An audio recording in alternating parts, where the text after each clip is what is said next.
لله رب العالمين والصلاة والسلام على سيد الأنبياء والمرسلين وعلى آله وأصحابه أجمعين। প্রিয় দেশবাসী, দেশ এবং প্রবাস থেকে যারা আমার লাইভে সংযুক্ত আছেন সকল ভাই বোনদেরকে আমি স্বাগত জানাচ্ছি আমাদের লাইভ প্রোগ্রামে। আমরা গতকাল 12ই ফেব্রুয়ারি বাংলাদেশের ইতিহাসে খুব গুরুত্বপূর্ণ একটি দিবস আমরা পালন করেছি। বাংলাদেশের ত্রয়োদশ জাতীয় সংসদ নির্বাচন হয়ে গেল গতকালকে। তো এই নির্বাচনে আমরা 11 দলীয় নির্বাচনী ঐক্যজোটের পক্ষ থেকে আমরা জোটগতভাবে নির্বাচনে অংশগ্রহণ করেছি। বাংলাদেশ খেলাফত মজলিসের পক্ষ থেকে 11 দলীয় জোট সমর্থিত 26 জন প্রার্থী এই নির্বাচনে অংশগ্রহণ করেছি আমরা। আলহামদুলিল্লাহ, দেশের জনগণ, ভোটারগণ আমাদেরকে আমাদের প্রত্যাশার মোতাবেক অনেকেই, প্রায় সকলকেই আমাদেরকে ব্যাপকভাবে গ্রহণ করেছেন এবং বিপুলভাবে আমাদেরকে সমর্থন ব্যক্ত করেছেন, ভোটাধিকার প্রয়োগ করেছেন। তার মধ্যে অন্যতম একটি আসন ছিল আমার ঢাকা 13-186 নম্বর আসন, যেটি এই আসনটি আপনাদের অনেকেরই, যারা দেশ, জাতি এবং ইসলামকে ভালোবাসেন, আপনাদের অনেকেরই একটা আগ্রহের বিষয়ে পরিণত হয়েছিল। সারাদিন আপনারা সকলে এটা নিয়ে খুব উদ্বেগ এবং উৎকণ্ঠার মধ্যে ছিলেন এবং সকল উদ্বেগ উৎকণ্ঠার পর অনেক নাটকীয়তার শেষ পর্যন্ত রাত গভীরে আমাদেরকে এই আসনে পরাজিত ঘোষণা করা হয়। আমরা বর্তমান এই রাজনীতিতে এই নির্বাচনকে কেন্দ্র করে আমরা একটা নীতিগত অবস্থান গ্রহণ করেছি। সেটা হলো বাংলাদেশের যে চলে আসা রাজনৈতিক একটি নেতিবাচক ধারা, নির্বাচনে হারলে সকলেই নির্বাচনের ফলাফলকে প্রত্যাখ্যান করে। আমরা গতানুগতিক সেই পথে যেতে চাইনি। নির্বাচনে পরাজয়কে আমরা স্বাভাবিকভাবেই গ্রহণ করা, সম্পূর্ণ ইতিবাচক মানসিকতা নিয়েই আমরা নির্বাচনকে ফেস করেছি এবং আমাদের প্রাথমিক প্রতিক্রিয়া এবং আমাদের পক্ষ থেকে সেই ধরনের বক্তব্য মিডিয়াতেও এসেছে। সময় যত গড়াচ্ছে আমাদের কাছে এই নির্বাচনের ভয়াবহ কিছু চিত্র উঠে আসছে, যার কারণে আমরা দেশের স্বার্থে এবং দেশের নির্বাচনী গণতান্ত্রিক পরিবেশকে রক্ষা করার স্বার্থে দেশের মানুষ যে ভোটাধিকার প্রয়োগ করার জন্য দীর্ঘ প্রতীক্ষায় ছিল, মানুষের যে আবেগ এবং উচ্ছ্বাস, তাদের মতামতের ভিত্তিতে তাদের জনপ্রতিনিধি নিযুক্ত হবে, সেই আবেগের প্রতি যে চরমভাবে যে বৃদ্ধাঙ্গুলি প্রদর্শন করা হলো, জনগণকে নিয়ে যে তামাশাটা করা হলো অনেক জায়গাতেই, আমরা সেটার বিষয়ে কিছু তথ্য এবং কিছু বক্তব্য তুলে ধরে পারছি না। আপনারা সকলেই গণমাধ্যম সূত্রে ইতিমধ্যে জেনেছেন যে গত রাত্রেই আমি এই বিষয়টি নিয়ে, বিশেষ করে আমার ঢাকা 13 আসনের সুনির্দিষ্ট সমস্যাগুলোর অভিযোগ নিয়ে আমি নির্বাচন কমিশনে গিয়েছিলাম। রিটার্নিং কর্মকর্তার সাথে কথা বলেছি। রিটার্নিং কর্মকর্তা আমাকে নির্বাচন কমিশনের সিনিয়র সচিবের সাথে কথা বলতে বলেন। আমি তার রেফারেন্সে নির্বাচন কমিশন সচিবের সাথে কথা বলি, কিন্তু নির্বাচন কমিশন সচিব এই ব্যাপারে তার কোনো এখতিয়ার নাই মর্মে ব্যক্ত করেন। কাজেই এখন কথা দাঁড়ায় যে দায়িত্ব কেউই নিচ্ছে না, নির্বাচন কমিশনও নিচ্ছে না এবং রিটার্নিং কর্মকর্তাও নিচ্ছে না। প্রশ্ন হলো, তাহলে আমাদের জনগণের ভোটাধিকারের কি হবে? মানুষের ভোটাধিকার নিয়ে যে এত আন্দোলন, এত সংগ্রাম, এত লড়াই, এত যুদ্ধ, তো তার কি হলো, তার কি হবে? এই বিষয়গুলি আজ তীব্রভাবে প্রশ্ন হিসাবে দাঁড়িয়ে গিয়েছে। কাজেই এই বিষয়টি আমরা যতটা সহজেই এটাকে আমরা উপেক্ষা করতে চেয়েছিলাম, পরিস্থিতির বাস্তবতা আমাদেরকে সেভাবে উপেক্ষা করতে দিচ্ছে না। হাজারো মানুষের চোখের অশ্রু, অসংখ্য অগণিত মানুষের কলিজা ছেঁড়া তাদের কান্না, আর্তনাদ আমাদেরকে এই বিষয়ে আরও কিছু পদক্ষেপ নিতে বাধ্য করছে। তো ইনশাল্লাহ আমরা সেই বিষয়গুলি নিয়ে কাজ করছি। আমাদের যারা এই বিষয়ে দক্ষ রয়েছেন, এক্সপার্ট রয়েছেন, সেই বিষয়গুলি তারা খতিয়ে দেখছেন যে এখানে আমাদের কি কি করণীয় আছে।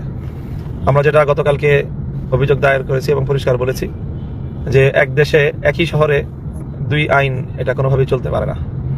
ঢাকা 8 আসনে এক আইন চলবে, ঢাকা 13 আসনে আর এক আইন চলবে। ঢাকা 8 আসনে যেই গ্রাউন্ডে মির্জা আব্বাস সাহেবের ব্যালটগুলো বৈধ বলে, ওনার পক্ষের বলে গণ্য হবে, একই গ্রাউন্ডে ঢাকা 13 আসনে মামুনুল হকের ব্যালটগুলো অবৈধ বাতিল বলে গণ্য হবে, এই ধরনের হঠকারী সিদ্ধান্ত মানতে তো আমরা কোনোভাবেই প্রস্তুত না, এবং এটা সম্ভব নয় আমাদের পক্ষে মেনে নেওয়া।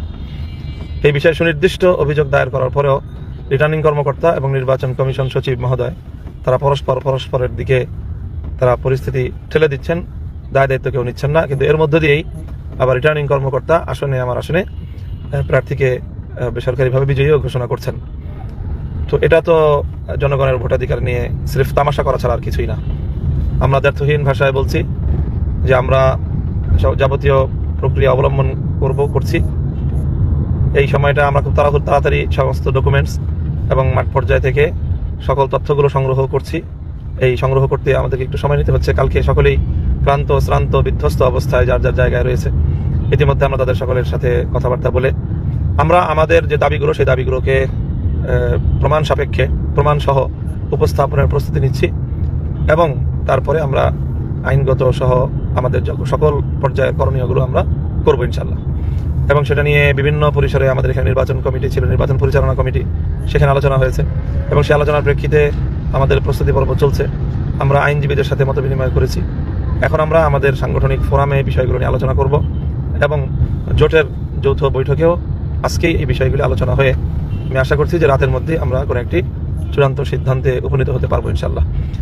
আমাদের যারা ভালোবেসেছেন, ভোটাধিকার প্রয়োগ করেছেন, যারা বাংলাদেশে স্বচ্ছ নিরপেক্ষ নির্বাচন দেখতে চেয়েছেন এবং আমাদেরকে ভোট দিয়ে জয়যুক্ত করার জন্য নিজেদের ভোটাধিকার প্রয়োগ করেছেন, বিশেষ করে ঢাকা 13 আসনের সর্বস্তরের জনগণ, সর্বস্তরের মানুষকে আমার পক্ষ থেকে স্পষ্ট বার্তা দিতে চাই যে আমরা এই বিষয়টিকে কোনোভাবেই বিনা চ্যালেঞ্জে ছেড়ে দিতে পারি না। এটি আমাদের দেশ, জাতি এবং রাজনীতির যে গণতান্ত্রিক অগ্রযাত্রা, সেটাকে অব্যাহত রাখার স্বার্থেই, নিষ্কলুষ রাখার স্বার্থেই এই বিষয়গুলিকে ইগনোর করা কোনোভাবেই সম্ভব না। কাজে আমরা সর্বোচ্চ পদক্ষেপটাই এক্ষেত্রে আমাদেরকে নিতে হবে। সেজন্য যদি নির্বাচন কমিশন বা সরকার সেই বিষয়ে যথাযথ পদক্ষেপ নিতে ব্যর্থ হয়, তাহলে উদ্ভূত পরিস্থিতির জন্য তারা দায়ী থাকবে। সেই জন্য আমি আমার সকল শুভানুধ্যায়ী কর্মী সমর্থক সকলের প্রতি আহ্বান জানাবো যে আপনারা নিজেদেরকে প্রস্তুত রাখুন। যে কোনো পরিস্থিতি আসবে, প্রয়োজনে যদি আমাদেরকে কোনো কঠোর পদক্ষেপের দিকে যেতে হয়, ইনশাল্লাহ আমরা সেই কঠোর পদক্ষেপ নিতেও কুণ্ঠিত হব না। এটা আমাদের প্রত্যয়, এটাই আমাদের মনোভাব। এই মুহূর্তে আমি এতটুকু বলছি যে আমরা এটা নিয়ে চিন্তা করছি, এবং ইতিমধ্যে কয়েকটা স্তরে, কয়েক ফোরামে আমরা আলোচনা করে নীতিগত সিদ্ধান্ত নিয়েছি। এখন অবশিষ্ট ফোরামগুলিতে আলোচনা করে সকলের মতামত এবং সকলের বক্তব্য নিয়েই আমরা চূড়ান্ত আমাদের কর্মসূচি অথবা চূড়ান্ত পদক্ষেপের দিকে আমরা অগ্রসর হব, এবং সেটা ইনশাল্লাহ আজকালের মধ্যেই। তো আপনারা বিষয়গুলিকে নিজেদের আলোচনার মধ্যে রাখুন। যেই পয়েন্টগুলো আমি গতকালকেও বলেছি নির্বাচন কমিশনের গিয়ে মিডিয়ার সামনে, যে একটি হলো যে একই ধরনের ব্যালট আমাদের আসনে যেগুলো বাতিল বলে গণ্য হয়েছে ঢাকা 8 আসনে, একই সেম ধরনের বিষয় সেখানে গ্রহণযোগ্য হয়েছে। তো এই ধরনের দ্বৈত নীতি কোনোভাবেই আমরা মানতে পারি না। এরকম বৈষম্যমূলক ব্যবস্থা মির্জা আব্বাস সাহেব যেই কারণে ওনার ভোট গণ্য হবে, মামুনুল হকের ভোট সেই কারণে গণ্য হবে না কেন, এর জবাবদিহিতা নির্বাচন কমিশন এবং রিটার্নিং কর্মকর্তাদেরকে জাতির সামনে করতেই হবে, এবং সেই জবাব আমরা নিয়েই ছাড়বো ইনশাল্লাহ। সেজন্য আমাদেরকে যদি ওনারা কঠোর হতে বাধ্য করেন, তাহলে আমাদের পক্ষে তো কঠোর হওয়া ছাড়া কোনো উপায় নেই। আমরা চাই না দেশের মধ্যে কোনো ধরনের এই মুহূর্তে কোনো অস্থিতিশীলতা অথবা কোনো ধরনের উত্তেজনা সৃষ্টি হোক। এই জন্য আমরা গতকালকে তাৎক্ষণিক বলেছি, আজও বলছি, এবং আমরা লিখিত সকল প্রমাণাদি সহ তাদের কাছে বিষয়গুলো সাবমিট করব। এরপরেও যদি তারা এ বিষয়ে কার্যকর পদক্ষেপ গ্রহণ করতে গড়িমসি করে, তখন আমাদের যা করার আমরা ইনশাল্লাহ সেটাই করব। আমাদের সকল সমর্থক, ভালোবাসার মানুষ, দেশপ্রেমিক জনতা, ইসলামী জনতা, আপনাদের সকলকে সেটার জন্য পরিপূর্ণভাবে প্রিপেয়ার্ড থাকার আমি আহ্বান জানাচ্ছি। আজকে বক্তব্য পর্যন্ত। আমি আবার পরবর্তী যে আমাদের সিদ্ধান্তটা কী নিলাম, কী ধরনের কর্মসূচি বা কী ধরনের উদ্যোগের চিন্তা করব, সেটা আমি আপনাদের সকলকে জানিয়ে দেবো ইনশাল্লাহ। আমি আপনাদের সকলের আন্তরিক শুকরিয়া জ্ঞাপন করছি যে আপনারা যে অভূতপূর্ব সাড়া দিয়েছেন, ভালোবাসা দিয়েছেন। সেই সাথে গতকালকে সন্ত্রাসী হামলায় বেশ কয়েকজন আমাদের নেতাকর্মী আহত হয়েছেন, ইনজুর্ড হয়েছেন। তাদের প্রতি সমবেদনা জ্ঞাপন করছি। তাদের সবাইকে আমি দেখতে গিয়েছিলাম। আল্লাহ যেন তাদের সকলকে সুস্থতা দান করেন, এবং বাংলাদেশটা যেন পেশি শক্তি, আধিপত্যবাদী শক্তি, সন্ত্রাসী গোষ্ঠী এবং সকল ধরনের দুর্নীতি, লুটপাটের হাত থেকে আল্লাহ যেন আমাদের দেশটাকে রক্ষা করেন। ওয়া আখিরু দাওয়ানা আলহামদুলিল্লাহি রাব্বিল আলামিন। আসসালামু আলাইকুম ওয়া রাহমাতুল্লাহ। প্রবাসীদের জন্য নির্মাণ হচ্ছে